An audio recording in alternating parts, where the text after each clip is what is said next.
அன்றொரு நாள் அவன் அருகே நான் இருக்க அந்த நிலா வருந்தியது.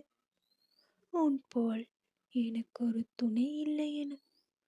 இன்று அந்த நிலா ஏளனமாய் பார்த்தது. உன் துணை அங்கே, நீ இங்கே, இருவரும் தனிமையில் தவிப்பதை பார்க்க இடையில் நான் என்று. அந்த நிலவுக்கு என் பார்வையால் பதில் சொன்னேன். அருகில்தான் இல்லை, ஆனால் அனைத்திலுமே அவனோடு நானும், என்னோடு அவனும் அனுதினமும் இருக்கின்றோம் என்று.